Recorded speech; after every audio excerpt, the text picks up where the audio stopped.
कहानी की शुरुआत होती है दूसरे विश्व युद्ध के समय में, जहां हेनरिक नाम का एक नाज़ी सिपाही अपनी जान बचाकर भाग रहा था। उसे पकड़ने वाले कोई और नहीं बल्कि उसके अपने साथी थे। हेनरिक उनका सबसे बहादुर सोल्जर हुआ करता था, लेकिन अब उस पर गद्दारी का इल्जाम लग चुका था। वॉन नाम का एक बेहतरीन जनरल उसे कुत्तों की तरह ढूंढ रहा था। आखिरकार हेनरिक पकड़ा गया और वॉन ने कहा कि हेनरिक युद्ध का मैदान छोड़कर भाग गया था, इसीलिए उसे सजा दी जाएगी। लेकिन असल में हेनरिक हजारों मासूमों की जान नहीं लेना चाहता था, इसीलिए वो भागा था।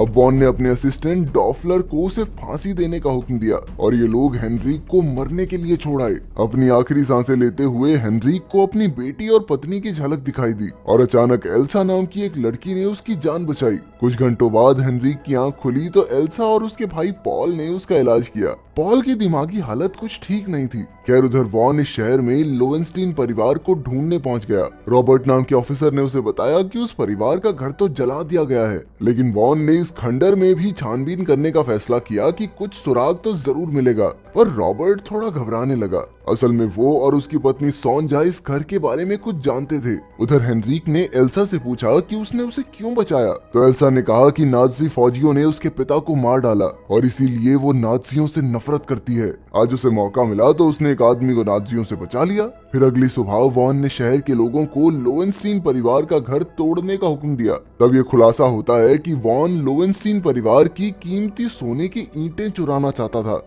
इधर हेनरिक ने एल्सा का शुक्रिया अदा करते हुए अलविदा कहा। तब एल्सा ने उससे कुछ मदद मांगी, पर हेनरिक ने कहा कि उसे जल्द से जल्द अपनी बेटी को ढूंढना है। असल में उसकी पत्नी और बेटी एक बम धमाके का शिकार हो गए थे, जिसमें उसकी पत्नी की तो मौत हो गई। अब हेनरिक निकलने ही वाला था कि अचानक वहाँ डॉफलर अपने नाज़ी सिपाहियों के साथ आ गया। उसके आदमी खाने के लिए एल्सा की मुर्गियां चुराने लगे तो गुस्से में एल्सा राइफल लेकर बाहर आ गई। उसकी बहादुरी देखकर डॉफलर खुश हुआ और उसके घर में घुस आया। एल्सा ने कहा कि वो अपने भाई के साथ रहती है, मगर डॉफलर को उस पर शक हो गया था। अचानक डॉफलर ने एल्सा का नेकलेस छीन लिया और जब एल्सा ने उस पर हमला किया तो डॉफलर उस पर जबरदस्ती करने लगा। वो एल्सा के साथ गलत काम करने ही वाला था कि अचानक हेनरिक ने फौजियों पर जानलेवा हमला कर दिया। बदकिस्मती से डॉफलर तो दुम दबाकर भाग निकला, लेकिन हेनरिक ने बचे हुए सभी सिपाहियों को मार गिराया। इसके बाद वो एल्सा और पॉल को लेकर तुरंत वहां से निकल पड़ा, क्योंकि वो जानता था कि डॉफलर वापस जरूर आएगा। जाने से पहले उन्होंने कुछ हथियार भी उठा लिए।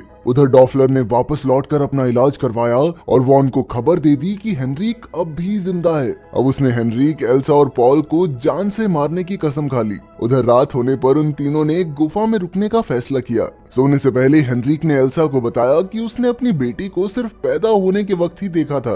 अब उसे डर था कि उसकी बेटी उसे पहचान तक नहीं पाएगी। खैर अगली सुबह एल्सा ने देखा कि पॉल तो वहाँ था ही नहीं। एल्सा और हेनरिक बेहद घबरा गए। असल में पॉल मासूमियत में अपनी गाय का ध्यान रखने के लिए वापस चला गया था, पर जल्द ही डॉफलर और उसके फौजियों ने पॉल को बंदी बना लिया। उन्होंने पॉल पर खूब अत्याचार किए ताकि वो एल्सा और हेनरिक का पता बता दे। फिर डॉफलर ने पॉल की प्यारी गाय को भी बेरहमी से मार डाला और फिर उनके पूरे घर को आग लगा दी। इधर एल्सा ने दूर से ही अपने भाई को नाज़ियों के शिकंजे में देखा और वो फूट फूट कर रोने लगी। दूसरी ओर वॉन को अब भी लोवेंस्टीन परिवार का सोना नहीं मिला था। उसने रॉबर्ट को बुलाकर पूछा कि सोना कहाँ है, पर रॉबर्ट ऐसे एक्टिंग करने लगा जैसे वो तो कुछ जानता ही नहीं। अब वॉन ने पूरे शहर में अपनी दहशत फैलाने के लिए पॉल को चौराहे पर फांसी देने का फैसला किया। इधर हेनरिक और एल्सा भी शहर में आ पहुंचे थे और उन्हें काफी भीड़ दिखाई दी। कुछ ही देर में चर्च के फादर ने वॉन से कहा कि वो पॉल को फांसी ना दे। इस पर वॉन को गुस्सा आ गया और उसने डॉफलर से कहा कि इस फादर के शरीर की मरम्मत कर, थोड़ी ज्यादा बोल रहा है हो। अब एल्सा दौड़कर अपने भाई को बचाना चाहती थी, मगर हेनरिक ने उसे जैसे तैसे रोक लिया। फिर उन्होंने दौड़कर अर्मगार्ड नाम की एक औरत से मदद मांगी। उधर नाज़ी फौजी पॉल को चर्च के सबसे ऊपर वाले हिस्से में ले आए, जहां उसे मौत के घाट उतारा जाना था। तभी दो फौजी पागल पागल कहकर उसका मजाक उड़ाने लगे। इस पर पॉल को अचानक से गुस्सा आ गया और उसने उन पर हमला बोल दिया। पॉल ने एक फौजी को तो ऊपर से धक्का दे दिया और दूसरे को गोली मार दी। इसी दौरान हेनरिक और एल्सा चुपके से चर्च में घुस आए। वहीं पॉल आपे से बाहर होकर सब पर अंधाधुंध गोलियां बरसा रहा था, लेकिन फिर वॉन ने उसके सर में गोली दागकर उसे मार डाला। अपने भाई की खून से सनी लाश देखकर एल्सा का दिल चकनाचूर हो गया। पर ये रोने का समय नहीं था, वरना वॉन उसे ढूंढ लेता। नीचे वॉन ने रॉबर्ट और शहर के लोगों को धमकी देकर कहा कि अगर वो उसे सोने का पता नहीं देंगे तो वो सबको मार डालेगा। तभी अचानक एल्सा ने वॉन पर गोलियां चला दी। हालांकि उसका निशाना चूक गया, मगर वॉन ने उस पर हमला नहीं किया। न जाने कैसे उसे एल्सा से प्यार हो गया था। इधर डॉफलर और बाकी फौजी हेनरिक के पीछे पड़े थे, लेकिन वो ये नहीं जानते थे कि हेनरिक के पास बॉम्ब है। जब वो चारों ओर से घिर गया तो वो सबको एक कोने में ले आया और बम फेंक कर बाहर कूद गया, मगर वहाँ भी कई फौजियों ने उसका रास्ता रोका। अंत में डॉफलर आकर उसका गला दबाने लगा, पर अचानक वहाँ एक अमेरिकी जहाज ने हमला कर दिया। इसी मौके का फायदा उठाकर हेनरिक भागकर अर्मगार्ड के घर में छिप गया। हेनरिक बहुत बुरी तरह जख्मी था, इसीलिए अर्मगार्ड ने उसका इलाज किया और अपने घर में पनाह दी। असल में उसे देखकर अर्मगार्ड को अपने बेटे की याद आ गई थी, जो इटली के युद्ध में मारा गया था। कुछ ही देर में फादर भी वहां आ गया और तब हेनरिक ने उससे एल्सा के बारे में पूछा। फादर ने बताया कि एल्सा को गिरफ्तार कर लिया गया है और वॉन यहाँ लोवेनस्टीन परिवार का सोना लूटने आया है। उधर रॉबर्ट रात को छिपकर अपने दो दोस्तों से मिलने गया। तब ये खुलासा होता है कि वो तीनों सोने का पता जानते थे और अब रॉबर्ट ने वॉन को पूरी जानकारी देने का फैसला किया, क्योंकि वो अपने बच्चे को मरते हुए नहीं देखना चाहता था। पर जैसे ही वो जाने लगा तो अचानक किसी ने उस पर कुल्हाड़ी से हमला कर दिया। उस पर वार करने वाली कोई और नहीं बल्कि उसकी पत्नी सोंजा ही थी। फिर सोंजा ने उन आदमियों के साथ मिलकर रॉबर्ट की लाश ठिकाने लगा दी। दूसरी ओर वॉन एल्सा को अपने साथ डिनर करने ले आया।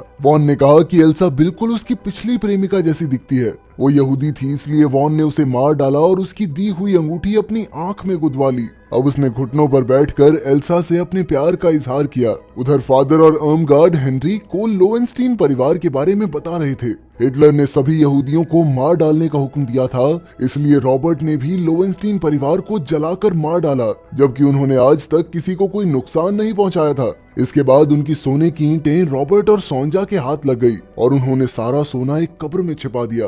खैर, आज रात सोंजा उसी सोने को बाहर निकालने वाली थी, पर वहाँ तो सोना था ही नहीं, बस एक बाइबल रखी थी। और तब पता चला कि फादर ने पहले ही वहाँ से सोना निकालकर चर्च में छिपा दिया था। अब हेनरिक ने फादर से गुजारिश की कि वो सोना वॉन को दे दे ताकि वो एल्सा की जान बचा सकें। उधर वॉन के सो जाने के बाद एल्सा कमरे से भागने वाली थी। तभी उसे वॉन की उंगली में एक अंगूठी दिखाई दी। उसने देखा कि उसमें एक अजीबोगरीब गोली छिपी हुई थी। जैसे ही एल्सा ने वो गोली निकाली तो अचानक वॉन की आंख खुल गई। उसे शक ना हो इसीलिए एल्सा उसे चूमने के लिए आगे बढ़ी। इस तरह उसने अपने मुंह से वो गोली वॉन के मुंह में डाली और उसके जबड़े पर मुक्का दे मारा। असल में उस गोली में खतरनाक जहर था, जिससे वॉन की मौके पर ही मौत हो गई। दूसरी ओर सोंजा और उसके साथियों ने फादर को ढूंढ निकाला और उस पर कुल्हाड़ी से हमला कर दिया। इधर हेनरिक ने डॉफलर के घर जाकर कहा कि अगर वो एल्सा को रिहा कर देगा तो हेनरिक उसे सोने का पता बता देगा। जब डॉफलर ने ये सुना तो वो वॉन से मिलने उसके कमरे में गया, पर ये क्या, वॉन तो मरा हुआ था और एल्सा गायब थी। अब डॉफलर ने दिमाग चलाया और एक मामूली लड़की को नकली एल्सा बनाकर भेज दिया ताकि वो हेनरिक पर हमला कर सके। वहीं दूसरी ओर एल्सा छिपकर अर्मगार्ड के घर आ गई थी। जब उसे पता चला कि हेनरिक उसे बचाने के लिए गया है तो उसने हेनरिक की मदद करने का फैसला किया। तभी अर्मगार्ड ने उसे अपनी खास बंदूक दी।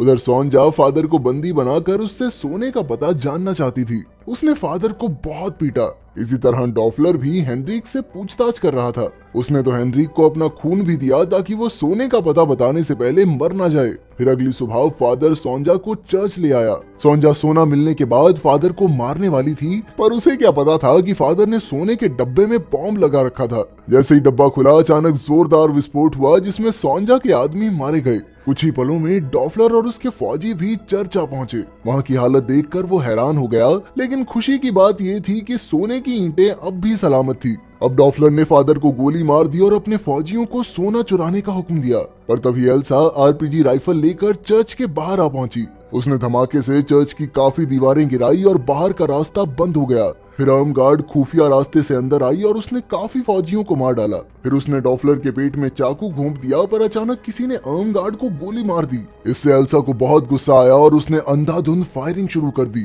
पर जैसे तैसे डॉफलर उठ खड़ा हुआ और एल्सा को बुरी तरह पीटने लगा। खैर ऐन वक्त पर हेनरिक ने पीछे से डॉफलर पर हमला करके उसका काम तमाम कर दिया। इसके बाद हेनरिक और एल्सा चर्च से बाहर आ गए, पर अब भी अंदर एक फौजी जिंदा था। उसने उठकर सारा सोना हड़पने की कोशिश की, पर अचानक सोंजा ने उसे गोली मार दी। असल में वो भी जिंदा बच गई थी। फिर वो सारा सोना चुराकर शहर से फरार हो गई, पर ज्यादा दूर जा नहीं सकी क्योंकि अचानक अमेरिकी फौजियों ने उस पर टैंक शेल्स से हमला करके उसके चीथड़े उड़ा दिए। आखिरकार हेनरिक एल्सा के साथ हैगन शहर पहुंचा और इतने सालों बाद अपनी बेटी से मिला। उससे मिलकर हेनरिक को बेहद खुशी हुई और उसने हमेशा उसके साथ रहने का वादा किया। अब एल्सा, हेनरिक और उसकी बेटी ही एक दूसरे का परिवार थे।